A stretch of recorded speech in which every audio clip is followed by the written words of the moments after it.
What's up, everybody? Welcome to episode 112 of the Masterclass. My name is Cam, and as always, I am joined across this beer cap laden table by my good friend, Mr. Dave Hogue. What is up? How are you? Well, it's been a while since we've been together, so looking forward to we haven't doing this. We haven't seen each other in over a month, right? I know that's Very time sad. flies. The But old cliche. holidays, travel, Yes. Dave went warm, I went frigid for our travel plans. I got to experience negative temperatures and snow. God bless Michigan. I was That's gonna all say, I'm I about think to we say. both went. Where we wanted to be. Yeah, where we're both happy to be. So you guys went warm and beachy to Florida, yes, and I went up to Detroit. yeah. And honestly, I guess when it comes to holidays, I take either. But give me the extreme. Don't give me Okay. kind of like 50 degrees in Kansas. So, which is what we usually experience. So, But yes, we were back, and Dave dropped this bombshell on me right before we started recording. We've now been doing this show for 3 years. that it is truly hard to believe. It does not feel like 3 years for me. Yeah, but also to me, it feels like we've always done this show. Like, I think we've been doing it enough. Obviously, 112 episodes. That's something, right? Mhm. That's not nothing. But I just don't remember not doing the show, really. Like, if I really think about it, I can. But like in my just kind of like upper level, or just the everyday things or whatever in your brain, where you just kind of think of like, this is my current. This is what I do. This is what I do. Yeah. This show resides in that part of my brain, along agree. with like Yeah. working, eating, sleeping. So it is kind of crazy to think, and we have slowed down our schedule for the show because we do dad college as well. Mhm. Yeah, it's crazy to think that 3 years ago we were sitting in a room at my house with a Blue Yeti microphone sitting in like 6 feet away from each of us, just yelling at this thing, trying to figure out, like, if you guys want to laugh, go listen to some of our first episodes. Not because the content is bad, because the audio is atrocious. It's pretty bad. And what's kind of interesting and sad is that episode 1 of the show doesn't exist. It's gone. I don't know what happened. I can't find it anywhere. Okay, so I'm glad you said that because I kind of was wondering that myself because there's sort of that little like teaser thing that we did where we just turned a mic on one night and never and did it ever again. Yeah. And that's kind of like listed as episode 1 if you really go to the beginning of the masterclass. Mhm. Yeah. And then It somehow got deleted from the website. And back then, I wasn't saving the audio because it was on the website and I could always just go download it because I was an idiot. So, the episode that we recorded January 1st, 2015 does not exist. Forever lost to the sands of time. Okay. Because it's not on the website, you can't download it on your podcast player because that's where the RSS feed is served from. That is very interesting. So I don't know what we talked about. I don't know how long it was. I just know the date and the fact that it doesn't exist anymore. So while this is episode 112, you can only get 111 episodes to listen to. Anyways, I guess that's a quick trip down memory lane, but it is just kind of, I don't know. It's kind of, I told Dave, let's gloat, like jokingly, because we've been doing this for 3 years, which is, we now meet the 3 to 5 years of experience. If anyone out there is looking for experienced podcasters, but it's kind of weird. I've never had a personal project like this that's lasted this long. You know what I mean? Mm-hmm. Like a lot of my ideas never get past the idea phase because there's always a new sexy idea around the corner, and I like thrive on the making of or on the having the ideas and not necessarily on the executing of them. But I still remember sitting at Austin's. I was about to say that we were at Austin's when you kind of, which is just like a run of the mill bar and grill that they charge you too much money for. I think it's overpriced. We don't have a lot of options. We don't in Gardner, America. Well, and so, oh gosh, all right. Full backstory. I was the youth pastor at a church in town here. Dave was one of my volunteers. He was a youth pastor before that. His daughters were both in the youth group, and that's how we met. And then I stopped being the youth pastor. And Dave and I started meeting for, initially it was coffee at like 5:30 or 6 in the morning or something obscene. And that quickly transitioned because I suck at mornings to a beer at night, once a week or once every 2 weeks, just to talk and really kind of build the foundation for what this has become. And there was one night we were at Austin's, and I remember thinking, okay, I'm gonna ask him. It was like I was finally asking a girl out on a date for the first time. Like that's the kind of nervousness I felt. It's like, all right, Dave, our talks are great. Would you maybe, I don't know, want to record them and do a podcast with me? And as far as I remember, your response was, yeah.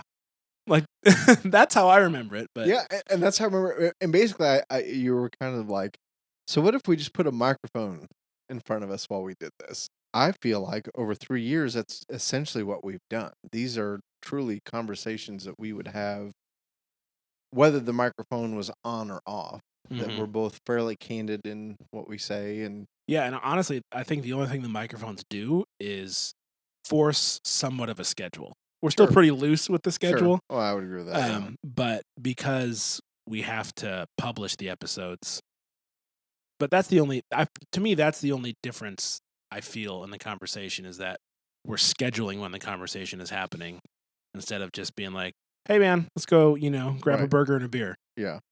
last second. But personally, and I don't know how you feel about this. We're getting like so inside baseball right now. We'll get to the Bible in a minute. I promise. You can skip ahead if you want. It's really kind of cool and scary to think that there's close to 100 hours of my thoughts on the internet. Yep, I would agree. I don't know what I've said in those episodes. Well, and honestly, this is so this is one of the areas where I just have to say, God, I put it in your hands, and I trust you, because I work in a job where the things that you say can come back, Can will be used against you in the court of law. Yeah, and should we read the Miranda rights before every episode? And so I've wondered. I have generally, I have truly can say to you, I have wondered, have things that I have said on the show going to come back? And even as I say that, I'm like, God, I trust you, and I try to speak truthfully and genuinely from a place of the heart, and just say, God, if it does end up coming back and causing me discomfort, dis-ease in my life, then I just trust that it's in your timing and it's what you want to have happen. And I have never, so yeah, I didn't expect that kind of feel what I'm feeling right now, but there is some angst in putting, like what you said, putting your beliefs into recorded format. Yeah, because we don't shy away from No, how we really feel about stuff. no. But I also believe there's an element of, I personally believe I am speaking to a Christian audience. I am speaking to those who desire a relationship with Christ and want to embrace that relationship, in that what I say could be offensive to somebody who does not consider themselves a Christian. And while what I say may be offensive to somebody who's not a Christian, I don't not love them. I don't I like I, my desire is nothing but for people to be happy and have joy, and um to really kind of experience what they were created for, and that's to be in a relationship with God, and to enjoy Him forever, And so that has caused us at critical points, I feel like, in this podcast to say, this is what I believe and this is why I believe it. And my angst probably comes from the fact that our world today very much is sort of well, if you believe that way, then you're a hater. And why are you so closed-minded? Why are you so narrow-minded? And I guess what my answer would be is, if I truly believe what I believe and that has an impact on who you are and your soul for eternity, then for me to remain silent about what I truly believe is just idiotic. I don't think that is common today. I think there's a more common, because I never say anything just to be offensive or divisive, No, and which is what talk radio and I know we're not talk radio, but I know that's often what they do, is they often throw a topic out there just to get people talking. yeah, shock and awe. Yeah, And I don't think that's where we're coming from. It's truly it's the radio version of clickbait. of what? Of clickbait. Clickbait. I don't know if I know it. Clickbait is it's an incendiary or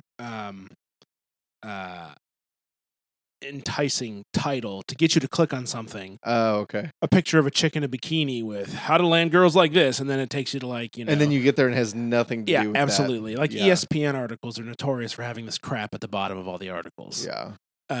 So clickbait is the internet's version of a bait and switch. Sure. I'm going to show you something that is either going to piss you off or make you go ooh, and then I'm only doing it to get your click. Yeah. And then once I've got your click, I'm going to hit you with a bunch of pop-up ads or auto videos, or the article's not going to be what you thought it was.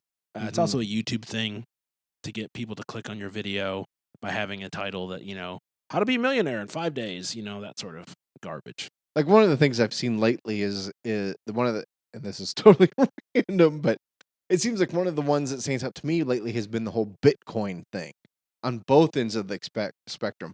Why you need to invest in Bitcoin now? Why Bitcoin is going to crash tomorrow, And then you click on it, and there's nothing. Well, I haven't clicked on it, so I don't really know. I assume it's all about that blockchain, baby. Very interesting. Yeah, Bitcoin. Well, let's not talk about that. But yeah, I guess since we're totally off topic now, our specialty, I guess I would, being on this side of 3 years,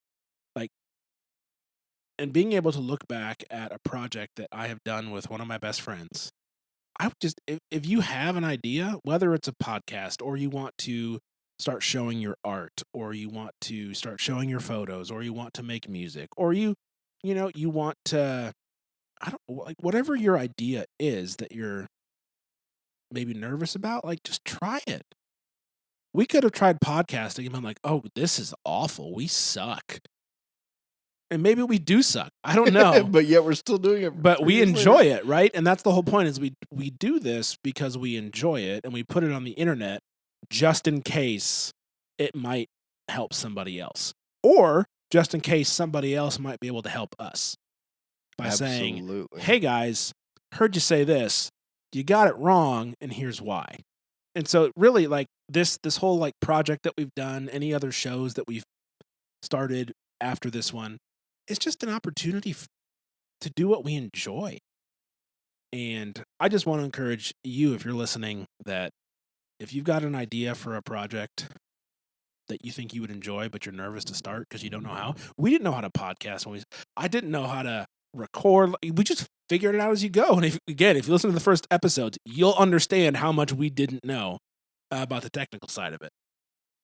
But you just figure it out. You Google a whole bunch of crap, and then you trial and error until you land on something that sounds decent, and then you just go from there. So yeah, that's my little opening salvo. Is it's really cool to have a personal project that I can look back on at, like this mountain of work. That's a really cool feeling of achievement. But also, it's like it's proof positive that anyone can do with what's available to us today. You can pretty much do what you want to do as long as it, doesn't involve building a rocket yourself and going to the moon. Like that's still, I think, a couple years away for people to do. But if you want to get into photos and videos or audio, you have all the platform and tools you need. You just got to go out and do it. I would agree. And I was even joking with Cam before we started that we're binge watchers on Netflix. And Olivia, my 17-year-old daughter, just convinced me to watch The End of the Effing World, which is literally the name of the show. And there's like 6 or 8 episodes. I can't remember, and they're like 20 minutes a piece. I never even heard of it. It's okay. I mean, it's like I wasn't like mind blown, but Mm-hmm. I didn't mind the 3 hours or whatever it was that I ended up spending on it. But I looked at her and I was like, we could do this.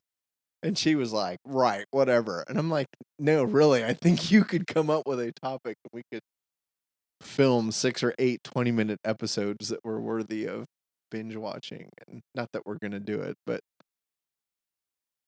now you've accepted. inspired me that that we're going to do it. But anyway, and it's so interesting because even when you watch, and I'm going to kind of go on another tangent here of, like when I watch these Netflix these binge shows that, you got 15 seconds to click on it and you can even skip the intro now. I mean, they've so designed this to pull you in. I'm like, this is sophomore English it was literature class for us. And it's the whole, you've got a protagonist and the antagonist, and you've got the conflict and the climax and the resolution. And I'm like, this is what it's all about. If you have a great, that draws people in and they want to know what the resolution is, you can get people. It doesn't have to be complex. It doesn't have to be. Anyway. Yeah, you don't have to create Lord of the Rings or Game of Thrones. No. That's true. Not at all.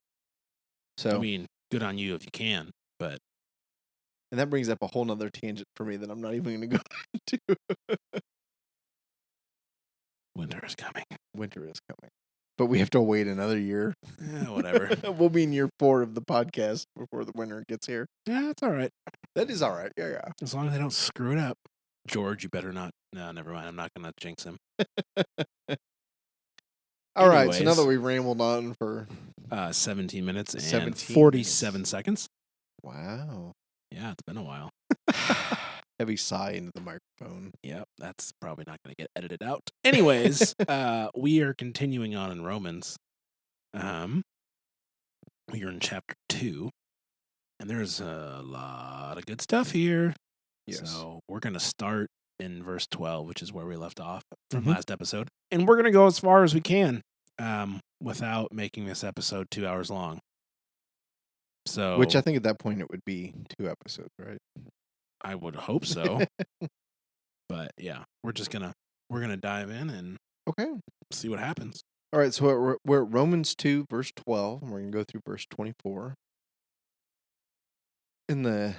This section of verses begins with God's judgment and the law, which is something you hear about every week in church. Every week in church. Do we know who put the little titles in there when that happened? Or is it different for long after Okay. they were written? Because the original manuscripts that were written in Greek, which we actually do not have, they are, if they exist, no one knows where they are.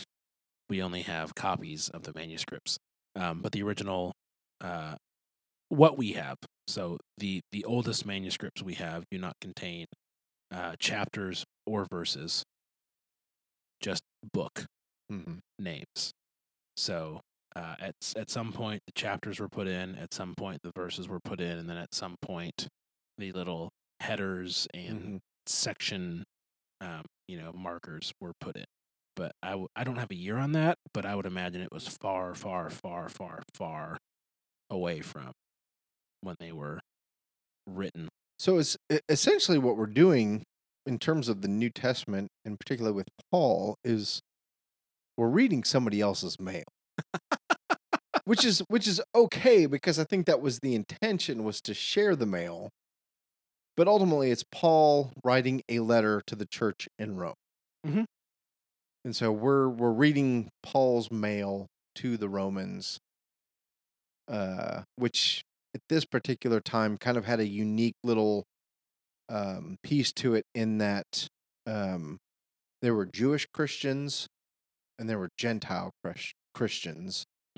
And that's where a lot of the tension, particularly I think some of the tension that we're going to deal with in chapter 2 and verse 12 through 24, is the tension between the Jews becoming Christians and then the Gentiles becoming Christians, and kind of the law being a point of contention between those Yeah, and then I think it's an Acts, and I don't know the chapter off the top of my head, but there is a point where they're arguing about, do the Gentiles need to become Jews as well, Mm-hmm.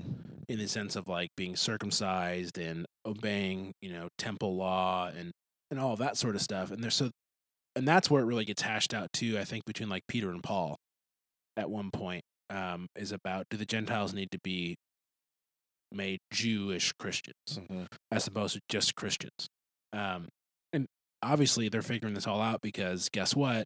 They're the first ones. Yeah, so it's I will try and find that Acts, but I probably won't.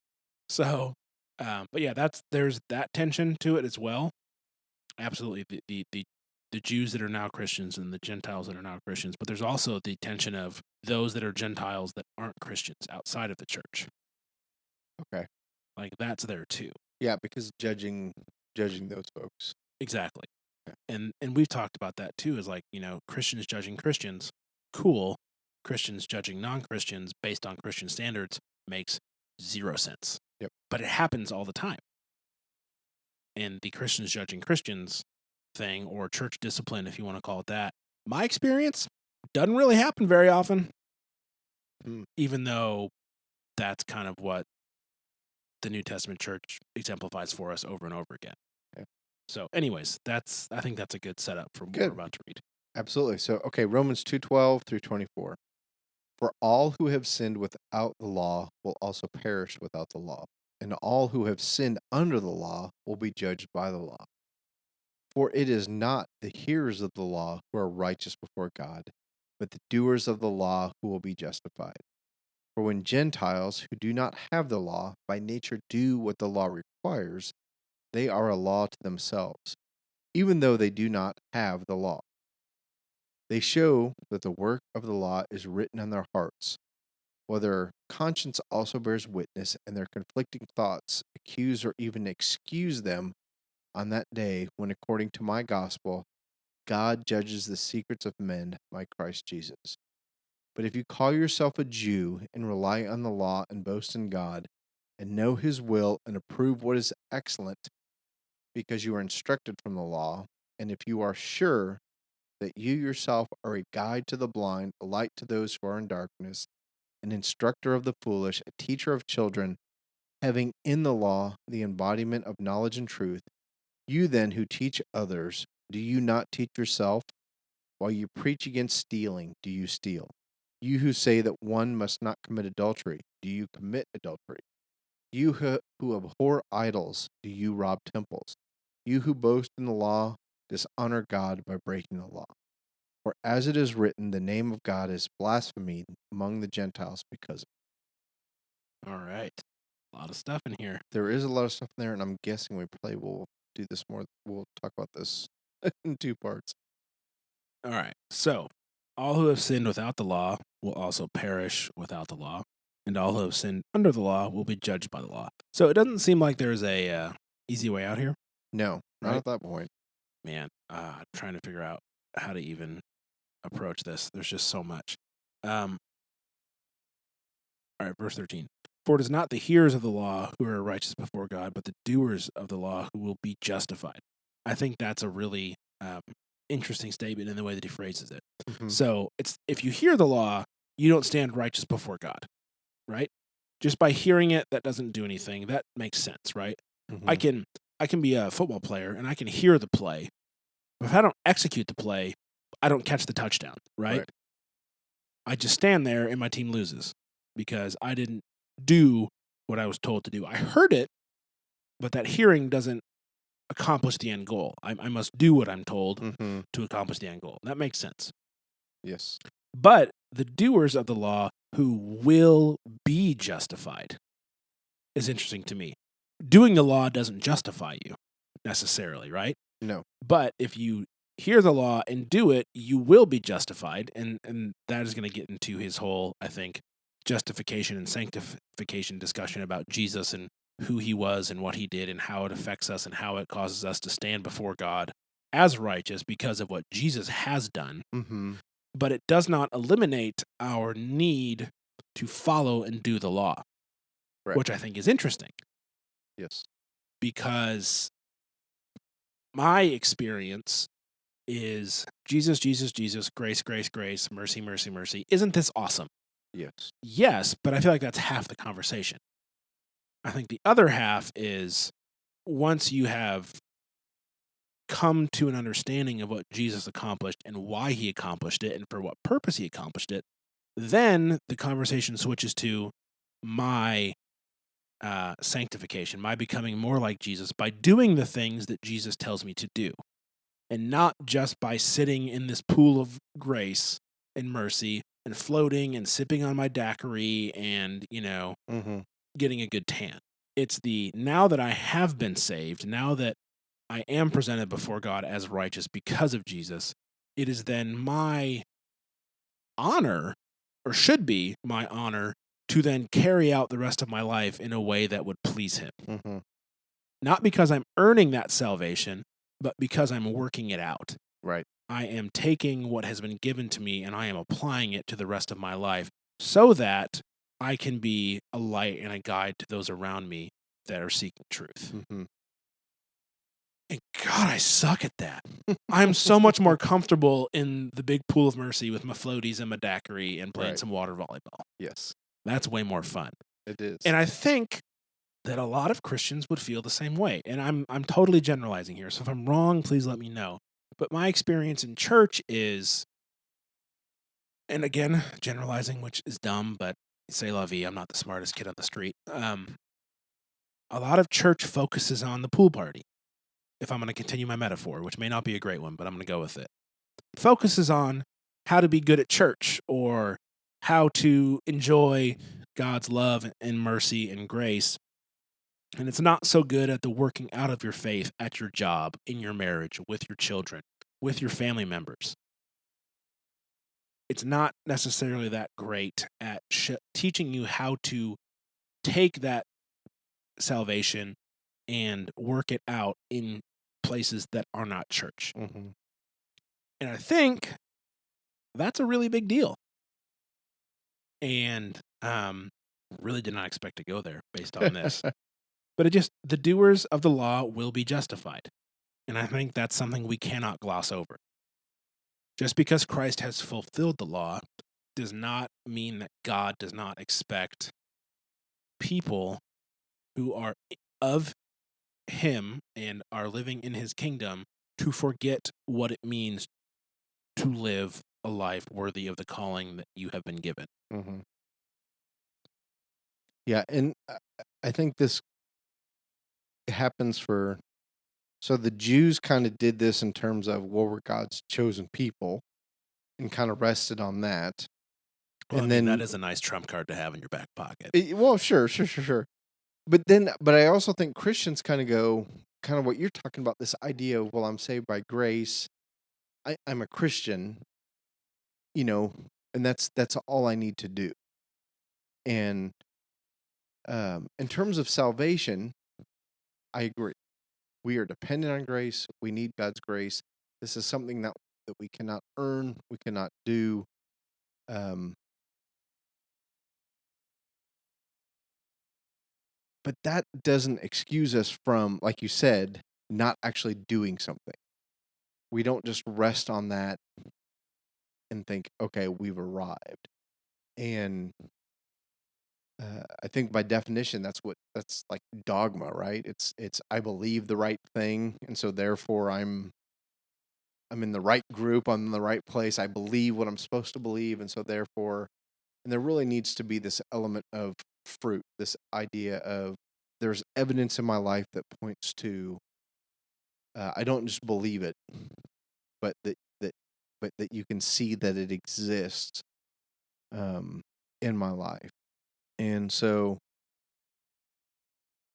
yeah, and this even goes back to, I think, to Romans 1, of this idea of, I think inherently we all know what we need to do.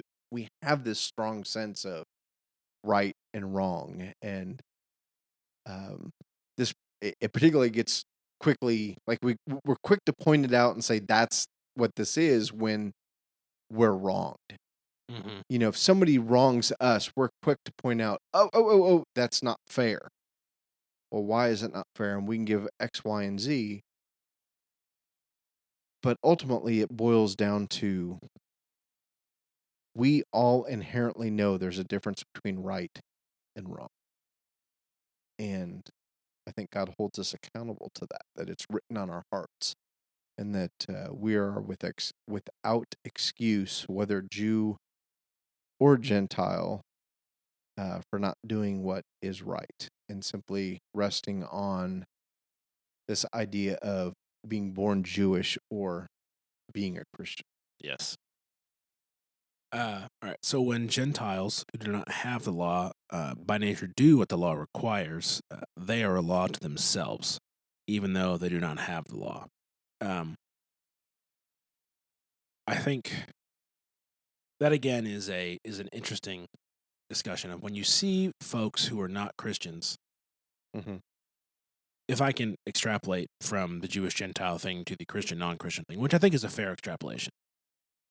I think. Because it's the world that we live in. that's really where we are. When you see non-Christian folks doing things and living their life in a way that lines up with the Bible, it's very interesting to me. Like, it causes me pause. Why are they doing that? Why would a non-Christian serve widows and orphans? Why would a non-Christian feed the homeless? Why would a non-Christian care about providing homes for foster children or adopting children out of poverty? It's a great thing that they're doing it. I applaud it. I think it's wonderful. But what is their impetus for doing that? Mm-hmm. I don't know. And when I see it, it baffles me. Because here's when I say that, it sounds like I'm assuming that non-Christians are all bad people. I'm not assuming that. I know non-Christians that are lovely people. I know Christians that are terrible people. Right? One is not, mutually exclusive from the other. But what I'm saying is, like, what is their moral reason for doing it? I can point at mine. It's a book. I've got 7 of them on my shelf because I collect them because I'm weird. The Bible, that is. Not people. That's yikes. Like, I have a reason and a mandate to do those things from the creator of the universe as I see it. Mm-hmm. But if you think Christianity is a whole bunch of BS, what is your moral reason for doing those things that I listed? Right. And not just BS, but ultimately you believe that we're all this cosmic accident, or you're just not sure. You might be in the agnostic camp. We just can't know.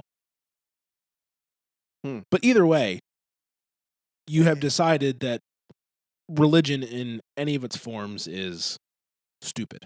Right. Or, we'll just leave it at that. We'll talk about atheists and agnostics. We won't bring in other religions at this point.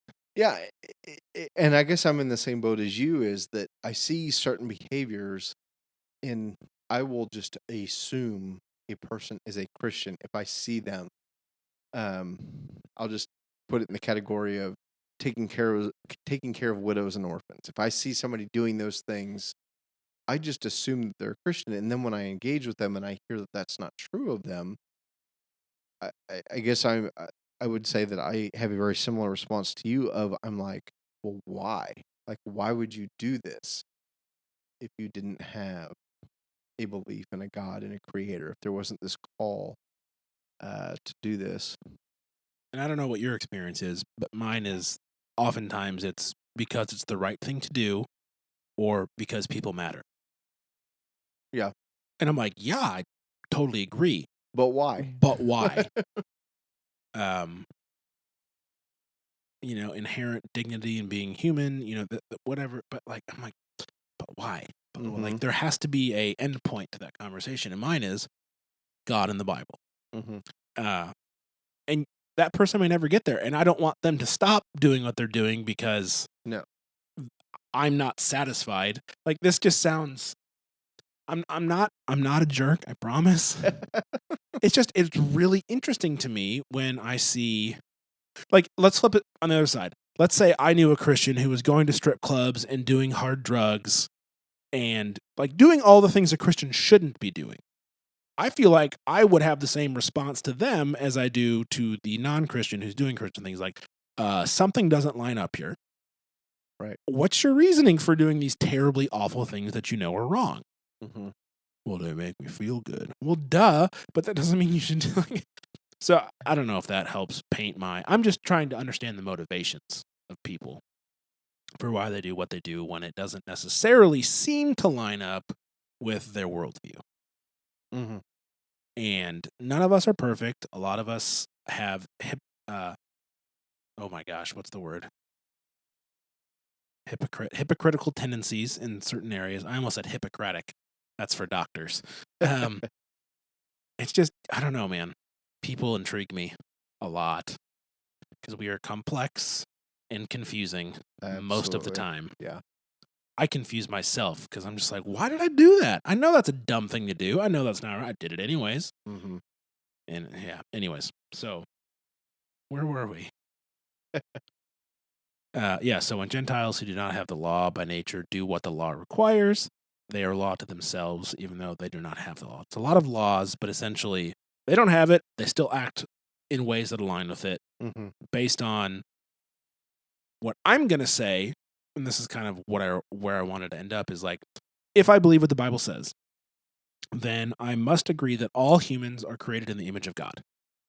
Yep. That's like a de facto, like first page of the I agree with this list. Mm-hmm. And if all people are created in the image of God, whether or not they believe in him does not change the fact that that is how they are created. And so I have to think about the folks that are not Christians that are doing very Christian things in their life. It is because they are made in his image. Mm-hmm. Whether or not they ever choose to believe that or accept that or even consider it does not change the fact that it's true according to what the Bible says. You know, a tiger may think it's a bear its whole life and act like a bear. It's still going to have tiger tendencies, right? It's still going to look like a tiger. It's still going to hunt like a tiger. It's not going to scratch its back on a tree like a bear does. Bare necessities, all that good stuff. That was a really bad analogy. But do you get what I'm saying? Yeah. Oh, yeah. Okay. You're over there stroking your Tom Selleck mustache, and I got distracted. Sorry. It's impressive. Deep in thought. Yeah. Anything else? I don't know that I have anything really to say other than God. So God is consistent with who he is. And with God being consistent in who he is, there's truth to who God is. And I guess that was just as you were talking and speaking about these things, it's God can't help but be true to who he is, which is being true to himself. And I think that again, I think that is written on our hearts. I think we intrinsically know that to be true, and I don't think we can always point to it and say this is because it's who God is. In fact, I think we're a little bit conditioned to go, oh, well, it's how society functions. It's how the world moves forward, is because we have to have rules and people have to play by the rules. Otherwise, it's chaos and everything falls apart. And society can't move forward. And that's kind of how we explain it away. And I don't know if I'm articulating this very well, but I guess as I heard you talking, it just was very kind of on this simple plane for me of just God is who he is, and he's true to who he is, and that never ever changes. And it gets manifest itself even in places where we would not normally say God is. But it's like, because it's so connected to who he is and how he does things, it doesn't mean it's not of God, even if somebody's not a Christian or whatever. So I don't know if that totally makes sense, but well, is it? It's kind of this abstract idea of God is who He is, and Yeah. it manifests itself in very different, in many ways. But it always kind of comes back to this is who God is, and So would the statement "all truth is God's truth" fit into what sure, you're saying? yeah. Okay. Yep, thank you. No, I just wanted. That's what I was getting at, and I know Yeah, that that statement doesn't encompass what you were saying, but I think it's a parallel thought. Mhm. Yeah. Okay. Cool. All right. So moving on, they show that the work of the law is written on their hearts, hence the image of God thing or idea that I had. While their conscience also bears in witness, and their conflicting thoughts accuse or even excuse them on that day when, according to my gospel, God judges the secrets of men by Christ Jesus. Yeah, so there's more judgment. I am going to be on that day, assuming I am conscious and, like, in control of my faculties. Going to be paying a lot of attention on that day. Because here's what I have conflicting thoughts about who will be in heaven and who will not. Interesting. Very conflicting thoughts. Because on one hand, I think God is gracious, and there's going to be people in heaven that I'm like, what? How did you get in here? And then there's another part of me that's like, yeah, camel through the eye of a needle. It's going to be a lot less than I think. And then there's a third part of me that's like, maybe I won't even care. But those first two, like, especially when it comes to, as he says here, the Gentiles who don't have the law, but they're, hold on, let me pull it up real quick. They show the work of the laws on their hearts, and while their conscience also bears witness, their conflicting thoughts accuse or even excuse them on that day. So that gives me pause to think, well, maybe God, there's going to be more people in heaven that I wouldn't expect to be there. But at the same time, you read other parts of the New Testament, and I think, God, there's going to be a lot less. And so I just, this causes conflict within me. And it doesn't really matter what I think about it, in the sense that that's not going to alter who's in heaven. Like, God's not looking at me for the party list. No. But I think it is interesting to really kind of try and, I don't know. I'm just conflicted about it, I guess, is kind of where I'm at. And that's the only really way I can describe it is it's up to God, obviously, but does that mean that it's not worthy of me to think about? Because if the list is a lot shorter than I think, and I die tonight, am I in a place where God's going to look at me and say, well done, good and faithful servant, or I never knew you, depart from me? Right. And I know it's not like a daily thing where, like, I have to get my steps in to, make the cut. But that leads down the road to the once saved, always saved, or no, it's a gift, you can give it back discussion, which is what we do not have time for right now because we're already 45 minutes in. But I just, this is what Romans does to my brain. Is it just opens avenues into all of these different areas of the New Testament and theology that seem disparate. But when Paul talks about it, it's just like, oh man, he's so succinct and so concise in containing, and we haven't even gotten to the big stuff yet. But, like, I don't know, that's where my brain's at when it comes to, like, the ending of these verses. It's just like, we haven't even gotten to the actual conflict between the Jews and the Gentiles. And already my brain is going crazy places. And I don't know. Maybe I just shared that because I don't know what else to say, but Yeah, and so as you were talking, and I was thinking about this, so I hope this relates. For me personally, people that I have put on a pedestal, probably unfairly to them, but somebody that I have kind of upheld as, oh, this is a Christian example that I should follow.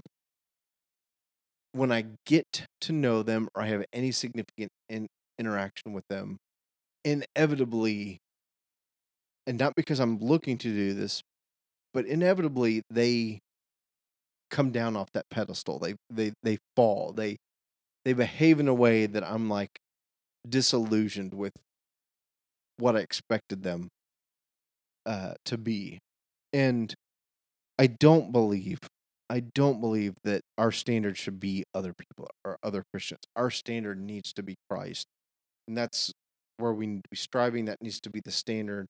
And it needs to be between us and him and not us and the people that are around us. But I also will just say that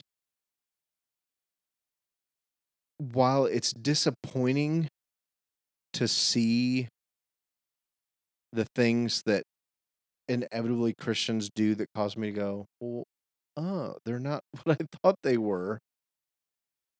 As I've gotten older, it's kind of changed my perspective, and it's just like I think that's the reality of our Christian journey here on this earth is we are going to continue to stumble and fall and mess up. And again, it's just this idea of it's not up to me. I have no control over, well, I shouldn't say I have no control over, but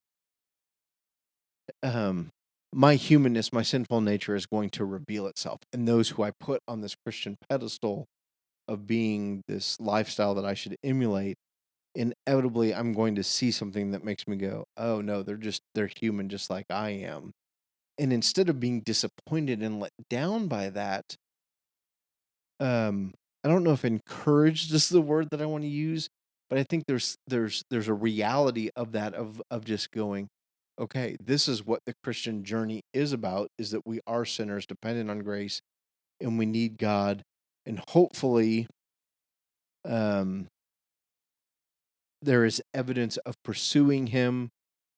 You know, we talked about this before, Proverbs, Romans, I'm drawing a blank on it, or Romans. Proverbs are, I think it's Proverbs of, the righteous man gets back up again. What, I can't think of what it is. The righteous man stumbles and gets up again. And so, again, I'm not that old, but I'm closer to 50. And as I live life, I just am like, I don't think I think at one point I had this idea of you actually arrive at this place. And I'm not so sure that exists anymore in this life. That arriving, quote unquote, is for heaven. Mm-hmm. I don't know. That it makes sense, or Well, that's really encouraging, Dave. Thanks. Yeah, no, it makes sense. It is really hard for me to think of anything beyond this life, like on a daily, when you're making decisions about what you want to do, how you want to spend your time and money, how you want to relate to people. You think of here and now, right? Right. You may think about your retirement, if you're making wise decisions, like trying to set yourself up in the future for success. But to even consider, life in heaven beyond what's here, it's really hard. We don't know necessarily what it's going to be like, detail for detail. We don't even know who's going to be there. No. Oh, and so, yeah, I would definitely agree with you on that. I think the standard is much different than what we think it's going to be. And so, yeah, just trying to, I think it's a lot easier to want to arrive while you're here, because that's like a somehow tangible goal, even though what does arriving even mean? Right. Like, oh, sure. That's a whole sort of kaleidoscope, of just different stuff. But somehow that seems easier than, well, here is a process, and then, your glorification is in heaven, which, it is, but that doesn't help, on a Tuesday in March when, crap just hit the fan. I don't know why I picked Tuesday in March. That was weird. But you get what I'm saying. Like, it's just hard for me to try and live, with the eternal perspective that you hear tossed around a lot, right? Because I don't know what that is. Yeah. I haven't experienced eternity in the sense of like, touching it. In my mind, I have, because I know God and I know Jesus and I know the Holy Spirit, and then the Bible, spells certain aspects of it out to me. But reading it and, in huge air quotes here, understanding it, right? That's very different than experiencing it. Mm-hmm. I can watch all the war movies and read all the war books I want. I will not know what war is like until I experience it. Oh, yeah. And I really don't want to experience it. It sounds terrible and awful and no good. But it's one thing to read about it and to see reenactments of it. It's totally another thing to be part of it. And that's kind of how I feel about eternity in heaven, is like, I've read a lot about it. I think I'm pretty close with the guy who runs it. But until I'm there, Don't know. yeah, like, I'm just, punching in the dark here. Mm-hmm. It's kind of how I feel about it.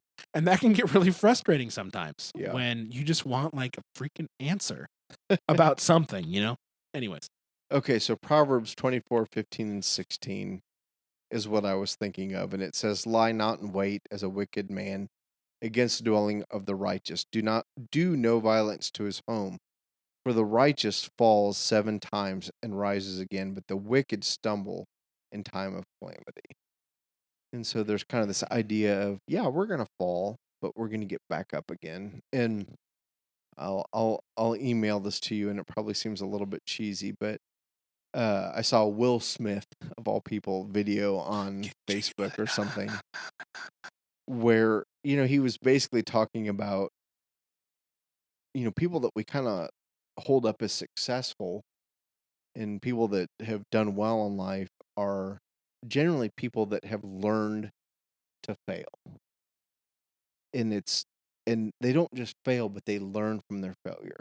And failure doesn't define them. They don't get defeated by failure. They learn from their failure.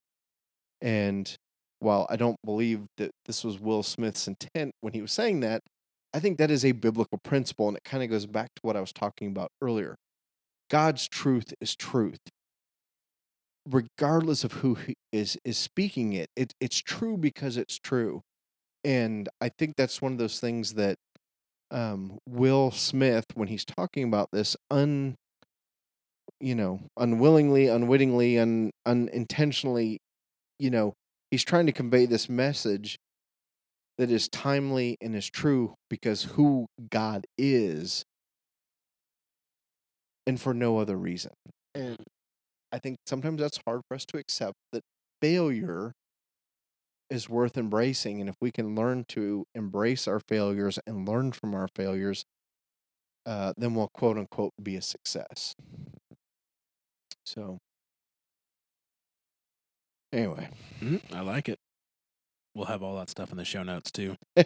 I promise that I will actually do. Okay. All right. Let's go ahead and call it here. Sounds good. We only made it through half of what we wanted to talk about, but we're almost at an hour, and I have to go home and probably put my kid to bed. Fair enough. So who knows? By the time you listen to this, my kid might not be a 1-year-old who doesn't sleep. Maybe she'll have figured out that sleep is very, very, very important for both her and for mom and dad. Yes. Anyways, no, she's great. I love her. She's wonderful. She's super cute. You should all want your babies to look like mine. I will give you that. You have a good looking kid. Yeah, that's why I'm wondering if she's mine. Just kidding. She totally is. She looks like you. She's totally mine. That was a really bad joke to make. I apologize. The good thing is, I guarantee you my wife will not listen to this. Love you, honey. Anyways, all right, that's it. We will continue on with the back half of what Dave read earlier in chapter 2. If you want to write in, share your thoughts, your perspective, your stories with us, we would really appreciate it, so we can then in turn share all of that with the other listeners. If you want to get in touch, links are in the show notes. Dave's Twitter at David J. Hogue. I'm at Cam Brennan. You can email us hello@supermegacorp.net. And if you want to be really nice and generous, you can go to our Patreon page. patreon.com/supermegacorp. That link is also in the show notes. You can check out what we've got going on over there. It'd be kind of fun to add some more people to the Wall of Fame. Give you guys an official corporation membership certificate. And then to those that are patrons right now, thank you very, very much. You guys are all great. And gals. I say that because there's more girl patrons than there are male patrons. Mm-hmm. And I appreciate that. Thanks, sisters.